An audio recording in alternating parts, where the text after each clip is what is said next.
السلام عليكم ورحمة الله وبركاته.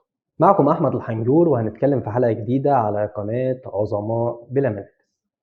هنتكلم النهاردة عن العتبة أو العتبة الخضراء، موجودة من باب الشعرية والموسكي، من أشهر أحياء القاهرة ومن أهم المراكز التجارية في مصر. يعني لو أي حاجة جت على بالك ممكن تروح تشتريها من العتبة. بس إيه قصتها؟ وليه اتسمت كده؟ بس قبل ما نبدأ ما تنساش تعمل اشتراك للقناة وتفعل الجرس عشان توصلك فيديوهاتنا أول بأول. ميدان العتبة كان مشهور بسرايا بناها واحد اسمه الحاج محمد الشرايط. السرايا اتنقلت من واحد لواحد لحد ما اشتراها الأمير محمد بك أبو الدهب، وده كان الدراع اليمين لعلي بك الكبير، وهو اللي ساعده في الاستقلال بمصر عن الدولة العثمانية. المهم إن في سنة 1845 وصلت السرايا للأمير طاهر باشا ناظر الجمارك في عهد محمد علي باشا. وهنا لازم نقف لحظة. السرايا كانت متقسمة لقسمين. القسم الأول هو سرايا الحرمين، ودي دار الحريم. والقسم الثاني هي سرايا السلاملك، ودي دار استقبال الضيوف. وكل قسم منهم كان له عتبة من الحجر الأزرق، وده لأن اللون الأزرق معروف من الحضارات القديمة إنه بيمنع الحسد والسحر. عشان كده هتلاقي حاجات زي العين الزرقاء والكف الأزرق والخرزة الزرقاء. ومن هنا اتشهر الميدان باسم العتبة الزرقاء.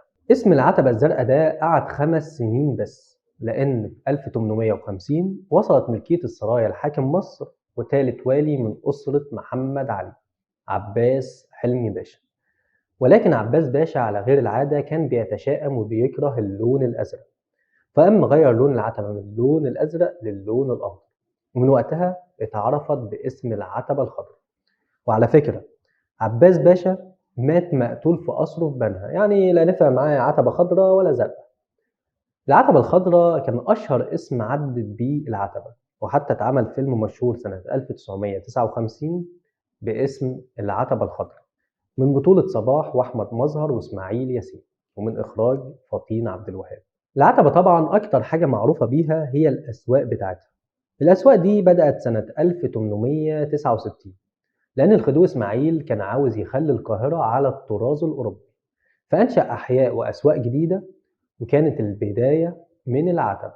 وفعلا العتبة كان فيها محلات بتنافس المحلات في باريس ولندن، زي مثلا محلات شاي ليبتون، ودي كانت موجودة في أماكن قليلة جدا في العالم.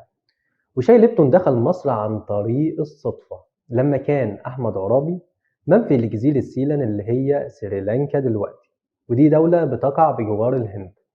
عرابي قابل هناك البريطاني توماس ليبتون مؤسس شاي ليبتون، لأنه كان عامل مزارع للشاي على نفس الجزيرة. فتوماس ليبتون استضاف عرابي في المزرعة وعزم عليه بالشاي، وعرابي عجبه الشاي بتاعه جدا. وبعد كده عرابي بدأ يبعت لأخوه وأصحابه في مصر، وكان وقتها فرصة مناسبة إن ينتشر الشاي في مصر بدل القهوة، لأن البن كان بدأ يغلى.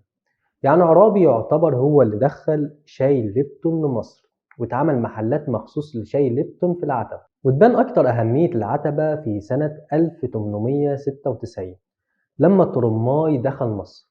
كان أول محطة يبدأ منها هي العتبة.